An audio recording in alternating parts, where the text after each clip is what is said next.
সবসময় দেখা যায় আমরা যে ফিগারটা পাই আমরা রপ্তানি বিএল অনুযায়ী আমাদের বিজিএমএ একটা মনিটরিং সেল আছে তারা করে সেই হিসেবে দেখা যায় এক্সপোর্ট প্রমোশনের ব্যুরোর সাথে সবসময় একটা দূরত্ব আমাদের থাকে। যেমন আমাদের যখন দেখা যায় যে নেগেটিভ এক্সপোর্ট, কিন্তু রপ্তানি উন্নয়ন ব্যুরো দেখা যায় সেখানে পজিটিভ। তো কিভাবে সে পজিটিভ পায় এটা ঠিক আমাদের জানা নেই। এই জন্যে আমি মনে করি রপ্তানি উন্নয়ন ব্যুরো যে মনিটরিংটা করে তাদের তথ্যগত অনেক ভুল আছে, তাদের কারেক্ট করা উচিত এবং সবসময় তাদের কাস্টমসের সাথে তাদের একটা যদি আর বাংলাদেশ ব্যাংকের সাথে যদি মিল করে তাহলে তারা এই ভুলটা কারেকশন করতে পারবে। কারণ বাংলাদেশ ব্যাংকের সবচেয়ে বেশি কারেকশন হয় কারণ তারা রেমিটেন্সটা পায়। আর কাস্টমসের সাথে রপ্তানি যখন বিএলের সাথে তুলনা করে যদি কোনো পেমেন্ট না আসে তখনই কিন্তু তারা ধরে ফেলতে পারে কোন পেমেন্টটা আসে নাই। ইভেন আমাদের কোনো পেমেন্ট যদি ডিলে হয় বাংলাদেশ ব্যাংক সাথে সাথে কিন্তু আমাদের চিঠি পাঠায় যে তোমার এই পেমেন্ট এত ডিলে হচ্ছে কেন, আমাদের কিন্তু জবাবদিহি করতে হয়। অতএব আমার মনে হয় এই যে ফিগারটা এসছে এটা টোটালি আমি মনে করি ইপিবির তথ্যগত ভুল।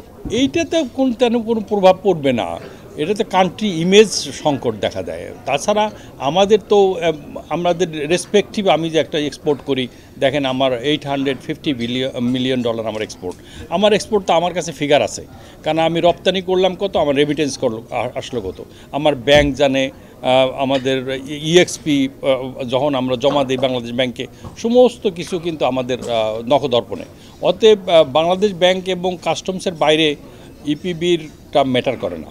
এইটা বাংলাদেশ ব্যাংকের রিপোর্টটাই ফাইনাল এবং বাংলাদেশ ব্যাংক রিপোর্টটা যেটা রেমিটেন্স পাইলো ওইটাই আপনার অ্যাকচুয়াল টাকা। কারণ বাংলাদেশ ব্যাংক জানে আপনি কত আমদানি করলেন, তার বিপরীতে বিদেশে আমি রেমিটেন্স করল, এটা তো জানবে না, ইপিবি জানবে না, ইপিবি জানার কথাও না। তো একমাত্র বাংলাদেশ ব্যাংক জানে আমার মনে করেন $500 মিলিয়ন আমার আমদানি হয়েছে, তার থেকে $200 মিলিয়ন আমার র মেটেরিয়ালের জন্য চলে গেছে, আমার 300 মিলিয়ন দেশে আছে, দ্যাট ইজ আমার অ্যাকচুয়াল মানি। এইটা শুধু বাংলাদেশ ব্যাংক ছাড়া অন্য কাস্টমসও তো জানতে পারবে না। তো অতএব বাংলাদেশ ব্যাংক থেকে যে মনিটরিং সেল আছে আপনি দেখবেন আমাদের প্রতি ওয়েবসাইটে প্রতি উইকলি যেটা আপডেট করে দ্যাট ইউ ফলো। আচ্ছা, আমি যতটুকু জানি গভর্নমেন্ট প্রণোদনা কমিয়ে আনছে, কারণ 2026 সালের পরের থেকে আমরা মধ্য আয়ের দেশে যাব, তখন আমরা তো কোনো প্রণোদনা বাংলাদেশ ব্যাংক দিতে পারবে না, গভর্নমেন্ট দিতে পারবে না। কিন্তু আমাদের পার্শ্ববর্তী দেশ ভারত কিন্তু দিচ্ছে।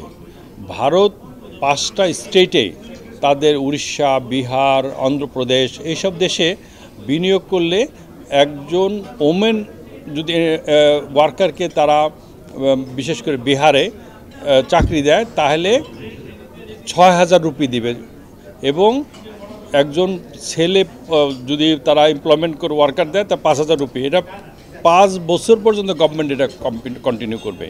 কোনো স্টেটে আছে গভর্নমেন্ট ক্যাপিটাল মেশিনে যা আমদানি করবে 50 কোটি টাকা পর্যন্ত গভর্নমেন্ট তাকে ভর্তুকি দেবে।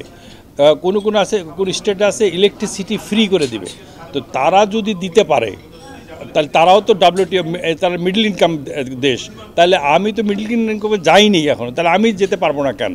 তো এইটা আমার মনে হয় এটা আমরা সরকারকে আমাদেরকে বোঝাইতে হবে, কারণ সরকারি কর্মকর্তারা অনেক সময় অনেক কিছু হয়তো তাদের নখদর্পণ থাকে না।